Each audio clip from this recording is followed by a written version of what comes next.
Bonsoir à toutes et à tous. Merci de nous recevoir à travers cette édition du soir de la télévision Bonferré.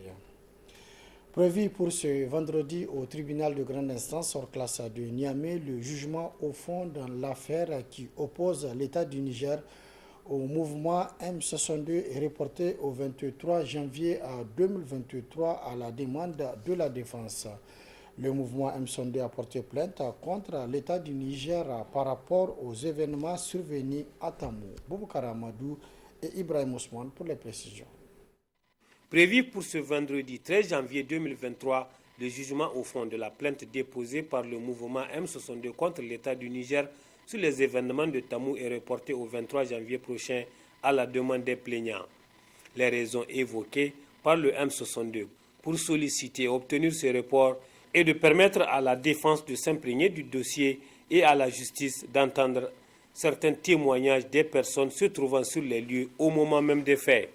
Notre avocat a été saisi hier et il lui a été communiqué une nouvelle pièce qui a été donc mise dans le dossier par la partie civile, à savoir l'État du Niger représenté par l'agence judiciaire de l'État. Donc une pièce volumineux a besoin d'une exploitation pour produire notre défense.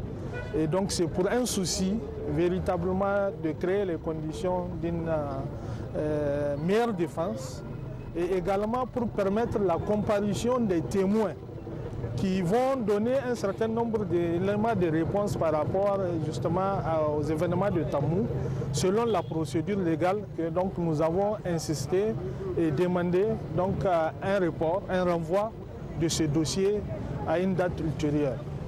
Et donc, mais la partie étatique a insisté pour que cela ait lieu. Mais face aux arguments, donc le procès est reporté pour le 23 janvier. Et ça, c'est encore programmé, c'est 23 janvier, en dépit de l'indisponibilité même de notre avocat, parce qu'il a insisté sur le fait que du 22 au 27, il a une mission à l'extérieur. En tout cas, elle ne sera pas disponible. Et en dépit de ça, ça a été quand même programmé pour le 23. Donc, selon son coordinateur, le M62 est créé dans le seul but de défendre les intérêts des citoyens et la souveraineté républicaine. En ce qui nous concerne, la question de Tamou est une affaire judiciaire. Les avocats qui sont les professionnels de la chose prennent le dossier en main et ils font leur travail, conformément à leurs compétences. En ce qui nous concerne, le M62, il faut le rappeler, a été créé autour de trois choses fondamentales. D'abord, la question de la souveraineté nationale, la question de la cherté de la vie, qui n'est que la conséquence d'une mauvaise gouvernance généralisée. Et aujourd'hui, beaucoup de facteurs qui ne font que prendre de l'ampleur. La politisation de l'administration, et aujourd'hui c'est un secret de polichinelle. Et pour toutes ces raisons, donc nous avons décidé, comme vous le savez, comme cela a été annoncé, de prévoir une manifestation le 22 janvier, ici à Niamey. Et en ce qui concerne l'intérieur du pays également, les coordinations régionales du M62 vont également prévoir des manifestations aux dates indiquées et correspondant à leur contexte. De la justice, le M62 a pris cap sur le conseil de ville de Niamey. Abdoulaye Seydou et ses camarades sont allés remettre au maire président du conseil de ville de Niamey la déclaration de marche pacifique que projette d'organiser le mouvement le 22 janvier prochain à Niamey. À travers cette déclaration, ce regroupement des organisations de la société civile nigérienne entend dénoncer la dérive des autorités actuelles de notre pays. Au front social, là toujours, la situation sociopolitique nationale et internationale au centre des préoccupations du tout nouveau cadre de la société civile, dénommé Cadre de concertation pour les luttes républicaines CCLD Bukata. Après donc analyse de la situation, tous les aspects de la gouvernance, le cadre a rendu public une déclaration de presse ce matin, résumé avec Achatou Mamadou et Siraj Maman.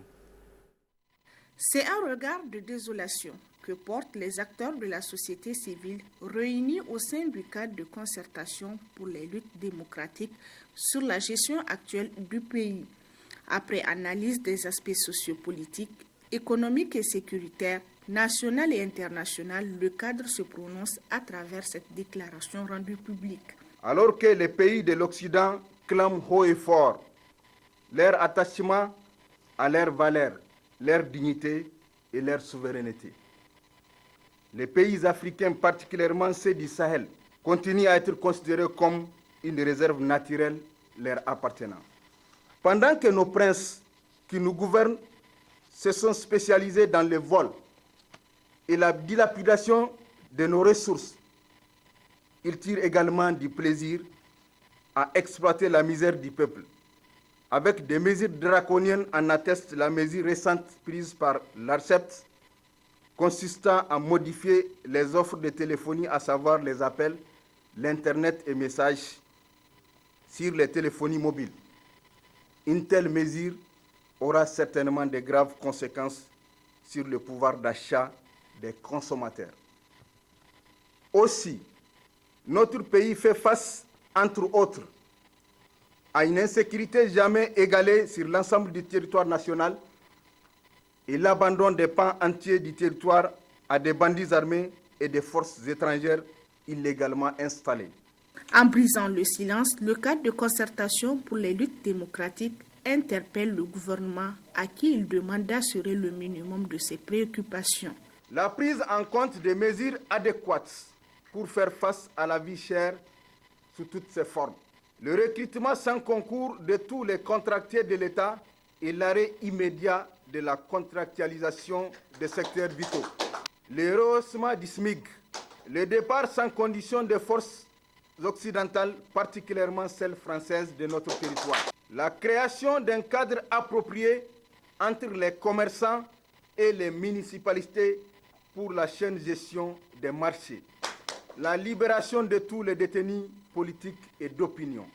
Engagé et déterminé à défendre la cause commune, le cadre de concertation des luttes démocratiques face à la presse nationale et internationale saisit l'occasion pour interpeller les autorités sur les violations de lois à répétition. Les déclarants ont également apporté leur soutien au peuple malien et burkinabé. Autre aspect de cette édition, cérémonie de port de toge de 8 professeurs lauréats de l'agrégation du CAMES. Cette cérémonie s'est déroulée cet après-midi au niveau de la faculté des sciences de la faculté des sciences de la santé en présence justement de plusieurs invités de marque. D'autres précisions avec Youssouf Haïdara et Lukoga. La cérémonie a débuté par une série d'allocutions. D'abord celle du doyen de la faculté des sciences de la santé à l'université Abdou-Moumouni de Niamey. Professeur Sani Rachid, en félicitant les lauréats, a tenu à rappeler que leur succès se doit à un encadrement de base, chose qui doit motiver plus le ministère en charge des enseignements supérieurs et le ministère de la Santé publique à poursuivre leur soutien envers la faculté des sciences de la santé. S'il y a eu ce succès, c'est parce qu'il y a une bonne base. Cette bonne base, c'est le comité de préparation, présidé par notre maître, le premier professeur agrégé du CAMES de la faculté des sciences de la santé, le professeur émérite Nou Hassan. À notre ministère de tutelle, le ministère de l'enseignement supérieur et de la recherche, le ministère de la santé publique et des affaires sociales, c'est de continuer leurs appuis à la formation pédagogique des candidats. Le ministre des Enseignements supérieurs, de la Recherche et de l'Innovation, en prenant la parole, a tout d'abord félicité les lauréats avant de les exhorter à œuvrer pour que le fil conducteur de l'excellence ne s'arrête pas à leur niveau. Toutes mes félicitations aux nouveaux agrégés. Aujourd'hui, grâce à cette faculté, nous n'avons plus besoin de coopérants techniques en médecine. Et personne ne peut vous ravir la vedette. Les devanciers, les premiers, ont fait leur boulot. Vous qui venez, vous devez vous engager. Cela incombe à chacun d'entre vous. J'ai vu l'intensité de travail de l'équipe de préparation. Encore une fois, je félicite toute cette équipe. Personne n'a démérité, mais je voudrais aussi saluer la qualité des candidatures. Après cette allocution, les 8 lauréats à l'agrégation du CAMES ont porté solennellement leur toge. Le moment est plein d'émotion et de reconnaissance envers tous ceux qui ont contribué à cette consécration, affirment les lauréats. Par ma voix, nous, lauréats, formulons une mention toute particulière à Monsieur le recteur de l'Université Abdou Moumouni de Niamey et à Monsieur le doyen de la Faculté des sciences de la santé pour leur implication physique et matérielle. Cette mention s'étend également aux directeurs généraux des hôpitaux. Chers maîtres, à vos titres et grades respectifs, les termes sont insuffisants pour illustrer votre apport, aussi bien ceux de l'Université Abdou Moumouni de Niamey que ceux de l'extérieur. Nous ne saurions terminer notre allocution sans évoquer l'implication de nos familles dans tous ces processus, notamment nos époux et épouses, qui pendant nos longues absences et nos nuits blanches de préparation ont continué à gérer les foyers sans se plaindre. Chers époux et épouses, vos sacrifices n'ont pas été inutiles. La cérémonie officielle du port de toge des 8 nouveaux professeurs agrégés du CAMES de la Faculté des sciences de la santé s'est sanctionnée par la remise des témoignages de satisfaction au personnel administratif et technique de la Faculté des sciences de la santé pour services rendus. Et puis un groupe d'oulémas de bonne volonté a initié une session de formation au profit de la population musulmane, notamment les étudiants en sciences. La thématique donc a porté sur l'enseignement et la pratique de la sunna du prophète, paix et salut de Dieu sur lui. D'autres précisions dans ce compte rendu. À l'initiative des oulémas de bonne volonté, ils sont nombreux les étudiants en sciences et autres musulmans qui se sont vus renforcer leurs capacités sur l'enseignement islamique et de la sunna du prophète paix et salut de Dieu sur lui, à travers cette rencontre et de formation organisée pour la circonstance. Nous organisons ce séminaire-là pour amener notre pierre à la formation de nos frères, pour qu'ils puissent profiter et dans le cadre de la propagation de la sunna du prophète. C'est dans ce cadre-là que nous organisions ce genre de séminaire. Ce séminaire-là est le 6e déjà. Donc c'est le séminaire qu'on a nommé à Cheikh Aboubakar Saga pour, comme tout celui qui connaît le Cheikh Rahimahullah, il sait un peu ce qu'il a apporté à la religion comme contribution dans la propagation de la sunna. Donc à chaque séminaire, nous prenons par exemple le nom d'un de nos savants du Niger pour nommer le séminaire, pour faire en sorte d'expliquer un peu à la population. Les initiateurs tirent un bilan globalement satisfaisant de la rencontre ainsi que de cette formation. C'est que ces genres de séminaires-là puissent continuer pour vraiment faire profiter nos frères dans le cadre de l'apprentissage.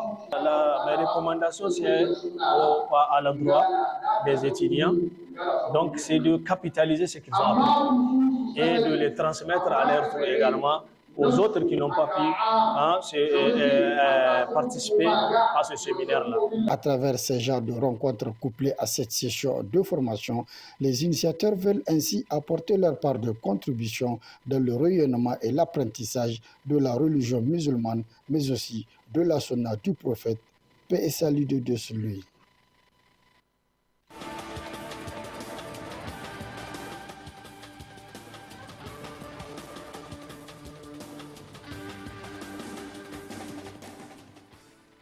Place à présent à votre rubrique, la page des sports. C'est avec Abdelaziz Mamadou. Bonsoir, monsieur Abdelaziz. Bonsoir, Suleiman. Bonsoir aux téléspectateurs de la télévision Bonferré. Début ce 13 janvier 2023 à Alger, en Algérie, de la 7e édition du championnat d'Afrique des Nations CHAN avec 18 pays qualifiés et un nouveau format pour la compétition. La présentation donc de l'édition 2023 avec vous, Abdelaziz Mamadou, les chances et le parcours du Niger en cette édition. On retrouve dans le groupe A le pays organisateur Algérie, Libye, Éthiopie, Mozambique, Groupe B, RDC, Ouganda, Côte d'Ivoire, Sénégal. Groupe C, Maroc, Soudan, Madagascar, Ghana. Groupe D, Mali, Angola et Mauritanie. Et dans le groupe E, Cameroun, Congo, Niger. La 7e édition du championnat d'Afrique des Nations, CHAN Algérie 2022, ouvre ses portes ce vendredi au stade Nelson Mandela de Baraki à Alger. Les 4 stades retenus pour la compétition sont Stade Nelson Mandela de Baraki à Alger pour le groupe A, Stade du 19 mai 1956 d'Annaba pour le groupe B, Stade Rachid Amlaoui de Constantine pour le groupe C, Stade Miloud Adefi d'Oran pour le groupe D et E. Le Niger, qui sera à sa 4e participation, nourrit de légitimes ambitions et affiche une certaine régularité. Les poulains de Haroun Abdullah comptent jouer leur participation sans complexe, d'abord face au Diable Rouge du Congo le 20 janvier prochain et ensuite devant les Lions indomptables du Cameroun le 24 janvier 2023. Car le finaliste en 2011 au Soudan, ne perdant qu'aux séances de tir au but face au pays organisateur après un score de 1 but partout, les Nigériens ne sont pas sortis des poules au Rwanda en 2016 et au Cameroun en 2021. Lancé en 2009 en Côte d'Ivoire, le CHAN poursuit son petit bonhomme de chemin et grandit à chaque édition dans l'ombre de la Coupe d'Afrique des Nations. Le Maroc vainqueur en 2018 et 2021 et la RDC sacrée en 2009 et 2016 sont les nations les plus titrées. La Tunisie en 2011 et la Libye en 2014 sont les autres vainqueurs du trophée. Le Marocain Ayoub El Kabi est le meilleur buteur de la compétition sur une édition avec 9 buts marqués en 2018. Côté nigérien, c'est l'attaquant de l'AS Douane Issa Moussa Moussi du chinois qui est le meilleur buteur nigérien de l'histoire du CHAN avec ses 3 buts marqués contre la Guinée en 2016, le Congo et la RDC en 2021. Le Niger, qui se trouve depuis le 3 janvier dernier à Tabarka en Tunisie pour s'acclimater, a livré 2 matchs amicaux contre le Sénégal et le Madagascar, tous deux qualifiés aussi pour le CHAN. Score des 2 rencontres, 0 but partout. Le dernier match amical du Niger est prévu ce 14 janvier contre la Mauritanie avant de s'envoler le 16 janvier prochain pour Alger et disputer son premier match le 20 contre le Congo. Pour cette édition, selon la Confédération africaine de football, les 18 pays qui prendront part seront repartis en 5 groupes. Les 3 premiers des groupes A, B et C se qualifieront pour les quarts de finale, alors que seul le premier des groupes D et E à 3 nations validera son billet pour le prochain tour. Ici au Niger, fin le week-end dernier sur le terrain du FINIAP de Bukochi de la 13e édition du tournoi de football des moins de 13 ans FestiFoot. Ils sont nombreux aujourd'hui, les bonnes volontés, à comprendre que la pratique d'une discipline sportive de haut niveau nécessite une promotion ou disons la formation à la base. Si du côté de la Fédération nigérienne de football, c'est le projet d'une académie de foot au sein du Centre technique national qui est d'actualité. Au niveau des techniciens, c'est la multiplication des compétitions qui reste leur grand souci. À l'image de Coach Touré qui organise depuis plusieurs années une compétition dédiée aux moins de 13 ans dénommée FestiFoot. Cette année, 20 équipes ont pris part à la 13e édition, repartie en 4 groupes de 5 équipes. La finale a mis aux prises AS Renaissance à Sagazé FC, victoire de Sagazé SC sur l'AS Renaissance. Urfa FC s'est classé 3e, tandis que l'équipe des sapeurs-pompiers, elle, termine 4e sur le podium. L'édition 2022-2023 a été parrainée par El Hadjesseni de la Belgique. Son représentant sur place s'est réjoui de l'état d'esprit qui a prévalu tout au long de la compétition avant de promettre aux responsables du soutien du parrain pour les prochaines éditions. Et puis enfin, la Fédération nigérienne de volleyball a un nouveau bureau depuis le 7 janvier dernier et les équipes nationales de volleyball à Alger pour l'Open qu'organise le pays. La Fédération nigérienne de volleyball était le week-end dernier en Assemblée générale élective à Maradi. Au terme des assises, le bureau exécutif national est composé ainsi que suit. Président Issoufou Zoudi Badara, premier vice-président Aboubakar Douka Soumaïla, deuxième vice-président Salihou Haya Shaulani, secrétaire général Yakuba Haruna, secrétaire général adjoint Halima Tahiru Saïze, trésorier général Ibrahim Issa Adamou, secrétaire à l'organisation Abdurrahman Yakuba, premier secrétaire à l'organisation adjoint Maman Oumarou et deuxième secrétaire à l'organisation adjoint Ibrahim Moussa. Aussitôt l'Assemblée générale élective passée, le travail a commencé pour la nouvelle équipe dirigeante. En effet, dans le cadre des préparatifs des éliminatoires des Jeux olympiques, les équipes nationales de volley se sont envolées le lundi 9 janvier dernier pour l'Open d'Alger après le retour de Cotonou au Bénin où ils ont remporté la médaille d'or. L'Open est organisé sur place par la Fédération algérienne de volleyball, regroupant ainsi les sélections nationales du Niger, du Mali, de la Libye et celle du pays organisateur. Bonne chance donc aux deux équipes nationales du Niger. Voilà, merci donc à Blazim Amadou pour toutes ces précisions. C'est également la fin de cette édition. Merci de l'avoir suivi à toutes et à tous. Prochain rendez-vous de la rédaction, Inch'Allah, demain à partir de 10h30. Très bonne réception. Au revoir.